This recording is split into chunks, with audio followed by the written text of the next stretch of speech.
is 1:45 in the morning, and I've been drinking. And on that note, hello, my name is William from 222 Productions, and I am here to talk to you about American Ninja Warrior Season 10. Technically, it's Season 10. The All-Stars episode, the final thing from Season 10 of American Ninja Warrior in approximately 20 minutes or less, despite the fact it's a 3-hour special, starting right now. Alright. This 3-hour special was overall pretty good. The only issue I had was that it was 3 hours. It felt like it felt a bit long overall, but it was good. The team special, the team event was first. I think that was a good move having it first, because I do think the team event is the weakest of the All-Star stuff. If it was up to me, we would kind of get rid of the team stuff, just because, like, yeah, we got USA versus the world, and yeah, they do things differently, but, you know. So for Team Christine, it's Matisse Hawaii, Tyler Gillette, Barclay Stockett. For Team Matt, it was Jamie Ron, Jesse LeBrecq, and Lance Pickus. For Team Akbar, it was Grant McCartney, Megan Martin, and Jake Murray. For stages 1 and 2, they did the relay format. And for stage 3, they also did the relay format, but you continue if one of the competitors fail, and it's based on whoever clears the most obstacles in the least amount of time for stage 3. And for stages 1 and 2, it's whoever goes the furthest, the fastest. Especially with what the results ended up being, I think it would be nice just to see if stage 1 and 2 had the same rule set as stage 3, where it's based on number of obstacles cleared and how long it took you to clear those obstacles. I think that would have been an interesting thing to see. I think that they would have preferred that. Partially because I felt so bad for Tyler Gillette. He did nothing. He literally ended up doing nothing. Because both times one of his teammates fell on stage 1 and 2, and he didn't get to run. I felt so bad for him. Basically, in stage 1, Matisse had a surprise fall on the landing spinning tire thing of Tire Run. Basically, he rushed it, he got a wild landing, and fell in between the mat and the tire. And in stage 2, Barclay failed the Salmon Ladder, so Tyler got to do nothing. Absolutely nothing. Team Matt ended up winning stage 1, and Team Akbar failed stage 2. I will say, Grant made it closer than it should have been for stage 2, just because he took more time to do Epic Catch and Release than Barclay did, and Grant has historically been, let's say, inconsistent on the Salmon Ladder, and so I don't know, kind of interesting. I'm not sure if I agree with the strategy to put Grant in the first position of stage 2, but you know what, it worked, so whatever. Good for them, they move on. So for stage 3, very similar results. So in stage 3, they had for Akbar, Grant was the first person, and Lance was the first person of Team Matt. They both fail the unguard, and I think it's really interesting. I think this is part. I think this really, in my mind, solidifies why we need more people in stage 3 in the regular season. Because between USA versus the World and All Stars, we saw so many more unguard failures. But in the normal season, unguard looked easy because both Sean and Drew are really good, and they made the obstacle look easy because they did the obstacle perfectly. And so I think we need more people in stage 3. If we saw more people in stage 3, we would have seen more unguard fails. Basically, everyone, the other 2 teammates of each team all cleared their remaining obstacles, but in the end, Jamie Ron and Jesse LeBrecq cleared their obstacles faster than Megan Martin and Jake Murray. My notes are not the cleanest. By a difference of about 7 seconds. But in the end, Team Matt finally won a team competition. Akbar won the first one. It was just Team Matt and Team Akbar. And then Team Christine won the last two. So finally, Team Matt wins. Congratulations for Matt. He looked like the happiest man in the world. Moving on, the Mega Spider Climb. 4-person tournament. First up, Chris Wilczewski beat Lance Pikas. Actually looked like Lance was going to win at first, but he gassed out at the end. And then we saw Neil Craver beat RJ Roman in the second heat. Neil just at the end, he took off, caught up, and then it came down to Neil and Chris won by a difference of 4/100ths of a second. Really good race, really close. I really like that. I'm glad Chris won. I'm glad for him.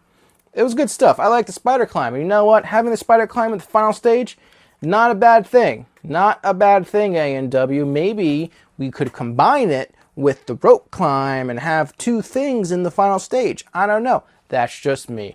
But what do I know? I'm just an idiot or something. I don't know. Wicked Wingnuts. 5 competitors. Surprisingly, no Drew. He only did the last event. And I'm kind of curious why he chose to only do the last event. I don't know. That's just me. He has his reasons, but whatever. Anyway, so 14 feet. Josh Salinas couldn't hold on, unfortunately. But Kevin Bull, Adam Rail, Ethan Swanson, and Najee Richardson could hold on to both the 14 and 16-foot laches for the Wicked Wingnuts. Kevin Bull could not hold on to 17 feet, and then Ethan Swanson could not hold on to the 18-foot lache. But he did have a big, memorable wipeout. It was actually quite spectacular. I'm glad he was okay, though. One of the big story for this event was that Najee always took second place in the All-Star events. Every solo All-Star event, he took second place, whether it's the Mega Warped Wall, the Super Shelf Grab, or the Wicked Wingnuts. He keeps taking second place. And once again, he took second place again because he failed 19 feet, but Adam Rail completed the 19-foot lache, meaning that Adam Rail was the Wicked Wingnuts champion. And then he pulls his mom in the water. So that was funny. Dual doorknob drop. This was weird event to watch, and also slightly disappointing just because of the terms of events, but only slightly. So first up, Daniel Gill versus Josh Levin. Man, this was close. A difference of 2/100ths of a second, but Josh Levin pulls it out. And then the surprise face-off, Jeff Britton versus Isaac Caldiero. It was a surprise because Jeff didn't compete in Season 10, but he was there, so they did the event anyway, and they wanted to do the rematch. So that was weird. I should probably explain this event because this is new. It's basically, it's 2 sets of doorknob drops. You gotta like do one and blah, blah, blah, do another one, and then go and hit the button. It's kind of weird because like, I don't know the timing for the drops, if they're consistent or not. I don't know. I really don't know. But Jeff ended up winning, ended up being Isaac. Isaac got a little hung up on one of the transfers. However, Jeff had to back out because he felt a weird tingling in his arm. And, you know, I don't blame him for backing out. It's not worth possibly getting injured on an event like this. So Daniel Gill ended up taking his place because he completed the course faster than than Isaac. But so the rematch between Josh and Daniel, Josh Levin did the whole thing in 10 seconds and ended up winning. Hooray, Josh Levin. Striding steps. They did an 8-person head-to-head tournament, so they changed things up a little bit. Instead of just 1 lane, it's 2 lanes. I like striding steps. I might be in the minority. I don't know, but I've always liked the event. All right. So, Nicholas Coolidge versus Tyler Gillette. Tyler fell late on the course on the way back, and Nicholas Coolidge finished easily. Then Drew Knapp versus Joe Morosky. Drew Knapp tried going fast, but had an early fall, so easy win for Joe Morosky. Jake Murray versus Alyssa Beard. Alyssa fell midway. And then Jake kind of exposed a flaw in the head-to-head race because he started sitting on one of the posts taking a rest, but then he got up and finished the race. And then finally, Flip Rodriguez versus Thomas Stillings. This was surprising results. This was a roller coaster emotion. Thomas Stillings, his strategy when he does strang steps, he always takes a quick pause when he does the rope transfer to kind of rebalance himself. And that's a risky move, but it paid off because Flip got ahead, but he ended up falling because he didn't take that rest, and Thomas was able to win. So he moves on. Then it came down to Nicholas Coolidge and Joe Morosky. Joe skipped the final rope at the end, which gave him the win over Nicholas. And then I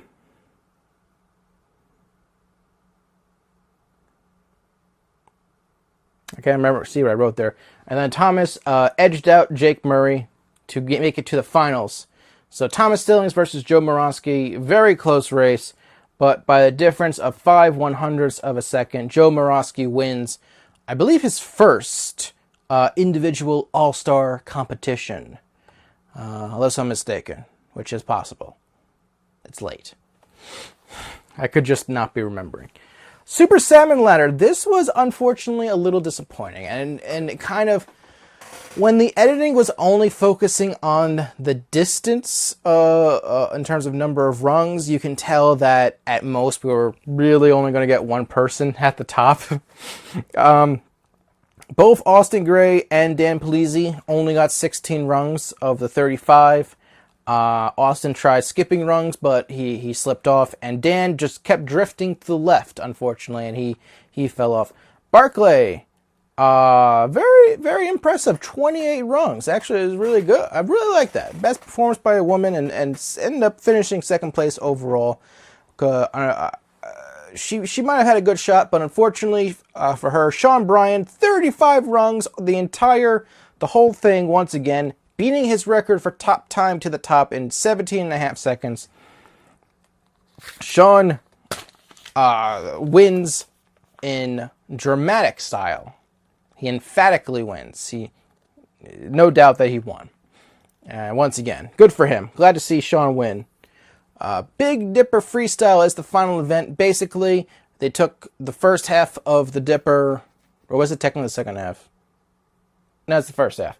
Take the Big Dipper, you gotta write it down, you gotta do a trick. It's basically, and then Matt, Akbar, and Christine judge it, 1 to 10 scale. This was, on paper, a cool idea. There was some cool stuff, but I feel like this didn't reach the full potential that it could have. Basically, I'm not gonna go move for move. Basically, I'll say that the competitors were Ethan Swanson, Flip Rodriguez, Brent Stephenson, Sean Bryan, Grant McCartney, and Drew Dreschel. There were a few cool tricks in the first round. Grant's belly flop was pretty funny. Ethan's opening trick was really good and one of my favorites from the entire event. Sean's first trick, it was in my opinion, the best trick of the entire event. That really impressed me. And I did kind of call shenanigans when Drew got a perfect 30 for that, dual, him and Flip doing a flip together on the bar together. I didn't feel like that was, I wouldn't have given that a 30. I would not have given that a 10, personally. I thought it was good, and I wouldn't have given it a 10. And honestly, like the next trick that Sean got, I feel like only got a 30 because, he should have gone a 30 on the previous trick. Because it was all for comedy and show, but it wasn't, physically impressive at all. And, but it ended up being going to tiebreaker between Sean and Drew, which is kind of appropriate that the final event of All Stars is essentially a rematch of Stage 3. And in the end, my opinion, the right man won. I feel like Sean did the better trick than Drew for the final event. But I do think that his first trick was the best trick of everyone. That was my favorite. That was the most impressive. I'm thankful that the person who had the return string on the bar was very quick on the pole, so Sean didn't hurt himself on the trick. But it was amazing, and that was the best part. Unfortunately, the rest of the tricks, they kind of ranged. You know, some were great, some were pretty good, some were like not as good. You know, some people had rough nights. But overall, it was fine. I don't think it was as like big as it could have been, you know. But in the end, it was all worth it just for Sean Bryan's first trick. That was legit amazing. I love that. I love that. And that's all I really have to say. That's everything for the All-Stars. 15 minutes. That's actually longer than I thought I was going to take. But you know me, I always go longer than expected. So, what did you think of the All-Star event? One last thought. I don't like that it's so close to the season 11 premiere, but I guess that's what happens when you don't have a celebrity anymore. So, let me know what you think in the comments below. There is a poll too. Make sure you answer that, and I'll see you next time. Thank you all very much for watching.